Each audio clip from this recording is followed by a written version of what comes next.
చేసినప్పుడు ఆ నరమేధం అసలు ప్రపంచమంతా కూడా దిక్కుతో తలవంచుకోవాలి. కానీ దీనికి ఏం చెప్తున్నారు ఈ రోజు?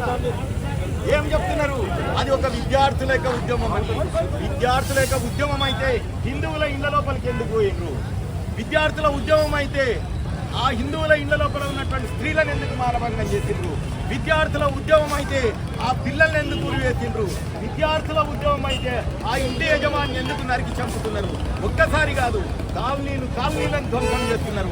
అసలు హిందువులు ఎవడు కూడా బంగ్లాదేశ్ వీధికి పెట్టుకోవాలి, ఈ దేశం లోపల ఎవడు ఉండకూడదు అనేటువంటిది ఇది పెద్ద ఎత్తున మతోన్మాదం యొక్క కుట్ర. ఇది ఎక్కడ కూడా హిందువుల ఆ రకంగా చేయలేదు.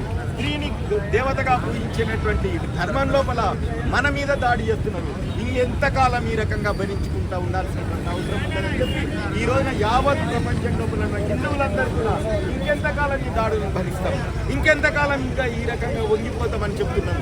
ఈ రోజున ఒకవేళ హిందువే గనక తన యొక్క సహనాన్ని కోల్పోతే హిందువులు తట్టుకునేటువంటి శక్తి ప్రపంచం లోపల ఎవరికి కూడా లేనేటువంటి లేదు. ఎందుకంటే 1000 సంవత్సరాలుగా హిందూ మతం మీద దాడి జరుగుతున్నా కానీ ప్రపంచం లోపల నిలిచి ఉన్నటువంటిది ఏకైక ధర్మం హిందూ ధర్మం, అది హిందూ మతం మాత్రమే. అందుకొరకు ఇప్పటికైనా కానీ హెచ్చరిక చేస్తున్నాం, హిందువులారా మేల్కోండి, హిందువులారా మేల్కోండి, మిమ్మల్ని మీరే కాపాడుకోవాల్సినటువంటి అవసరం ఉన్నది. బంగ్లాదేశ్ నీచమైనటువంటిది. ఆ దేశ ప్రధానమంత్రి షేక్ హసీనాను చంపుతామని చెప్పింది. ఆమె దేశం విడిచి పారిపోయింది. మహిళ అనేటువంటిది కూడా చూడకుండా, ఆమె హిందువుగానే కాదు, ఆమె హిందువు కాకుండా మహిళ అనేది చూడకుండా ఆమెను చంపుతామని చెప్తే సైన్యం కానీ పోలీసులు కానీ కాపాడలేనటువంటి స్థితి. ఇంకా ఎంత నీచుడు అని అంటే, షేక్ హసీనా తమ దేశం యొక్క ప్రధానమంత్రి. ఈరోజు నువ్వు కాదనుకోవచ్చు, కానీ ప్రపంచమంతా కూడా ఆమె ప్రధానమంత్రిగా చూస్తుంది. ఆమె లోదుస్తులను తీసుకొని వచ్చి బయట మొత్తంగా ప్రదర్శించడం అంటే ఎంత వికృతమైనటువంటి చేష్టలు. అసలు మీరు మనుషులేనా?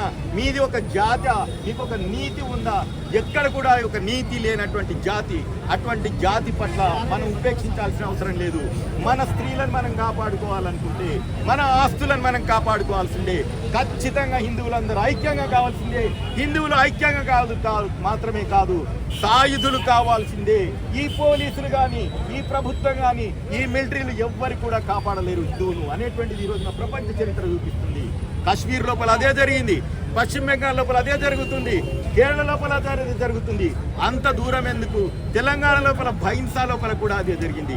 ఇదంతా చూసిన తర్వాత హిందూ సమాజం అందరూ కూడా పేరున ప్రతి ఒక్కరికి విజ్ఞప్తి చేస్తున్నాం, మిమ్మల్ని మీరు కాపాడుకోవాల్సినటువంటి అవసరం, ఆ సందర్భం, ఆ కాలం ఈ రోజున ఉంది. మన శాస్త్రం కూడా చెప్తుంది, అహింసా పరమో ధర్మ అనేటువంటి ఇలాంటివన్నీ కూడా చేతగాని ధనాన్నంతా కూడా మనకు నూరిపోతుంది. కానీ మన హిందూ శాస్త్రం ఏం చెప్తుంది? అహింసా పరమో ధర్మ మాత్రమే కాదు, ధర్మహింస తదైవచ అని చెప్తుంది. ధర్మం కాపాడడం కొరకు ఖచ్చితంగా హింస చేయాల్సిందే. ధర్మ సంస్థాపనార్థాయ యుగే యుగ అన్నాడు. ఏ యుగంలో పైన కానీ దేవుడు కూడా ఆయుధాన్ని పట్టుకున్నాడు.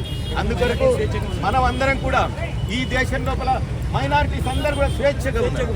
ఈ దేశం లోపల మైనారిటీలు అన్ని సౌభాగ్యాలు అనుభవిస్తున్నారు. కానీ ప్రపంచం లోపల వేరే దేశం లోపల హిందువులను మాత్రం పర్సెంటేజ్ మొత్తం తగ్గిపోయింది. 21 ఉన్న పాకిస్తాన్ లోపల 3% ఎందుకు వస్తుంది? 21 ఉన్నటువంటి బంగ్లాదేశ్ ఎందుకు వస్తుంది? అందుకొరకు ఖచ్చితంగా హిందువుల మందరం ఐక్యం కావాలి. ప్రతి ఒక్కరికి పేరున విజ్ఞప్తి చేస్తున్నాం, ప్రతి హిందువు కూడా సాయుధం కావాలి, తనను తాను కాపాడుకోవాలి, తన వాళ్ళని కాపాడుకోవాలి, దేశాన్ని కాపాడుకోవాలి, ధర్మాన్ని కాపాడుకోవాలంటే హిందువు సాయుధం కావాల్సిందే. మొత్తంగా 2 ఆల చుట్టూ తిరుగుతుంది. ఈ మతోన్మాద శక్తులు, ఈ ముష్కర మూకలు 2 ఆల చుట్టూ తిరుగుతున్నాయి. మొదటి ఆడిది, రెండో ఆస్తి బంగ్లాదేశ్లో జరిగింది. అది ఆడవాళ్ళ మీద దాడి చేసిండ్రు, ఆస్తిని కొల్లగొడుతూ ఉన్నారు. ఈ రెండింటిని కాపాడుకోవాలంటే 3వ కావాలి. ఆ 3వ ఆయుధం అది. ఆయుధాన్ని హిందువులు తప్పనిసరి చేపట్టాల్సిందే. ఎందుకంటే మన దేవీ దేవతల చేతుల లోపల ఆయుధాలు ఉన్నాయి.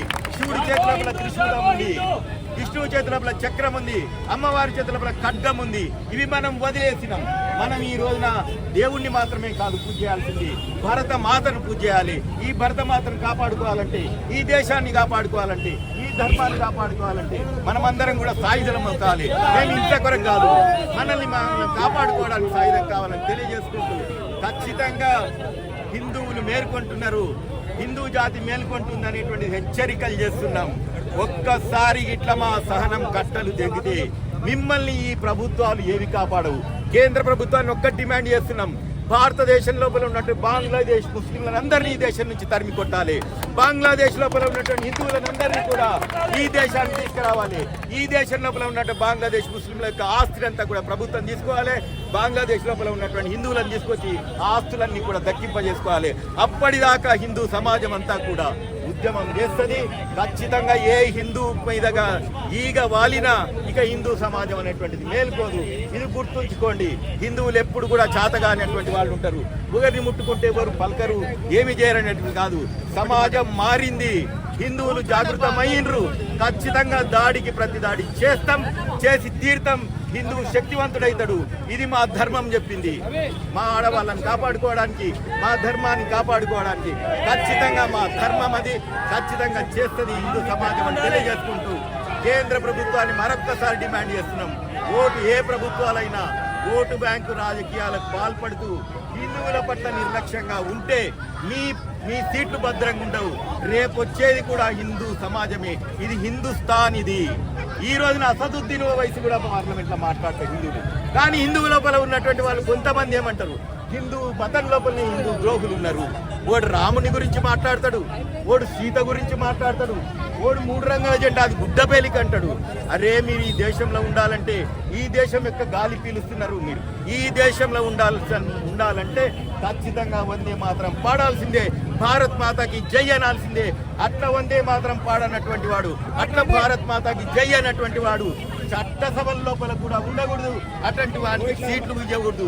ఇటువంటి వాళ్ళని అందరినీ తరిమి కొట్టాల్సినటువంటి అవసరం ఉంటుంది.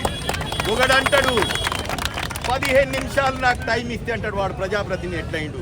ఇది మన సహనాన్ని పరీక్షిస్తూ 15 నిమిషాలు కాదు, హిందూ సమాజం ఒక్క 5 సెకండ్లు తన యొక్క సహనాన్ని కోల్పోతే ఈ దేశం లోపల ఇంకెవడు ఉండడు అనేటువంటిది హెచ్చరిక హిందూ సమాజం హెచ్చరిక చేస్తుంది. జై శ్రీరామ్, భారత్ మాతా కీ జై. हिंदुस्तान हमारा है, हिंदुस्तान हमारा है, हिंदुस्तान हमारा है, हिंदुस्तान हमारा है, हिंदुस्तान हमारा है।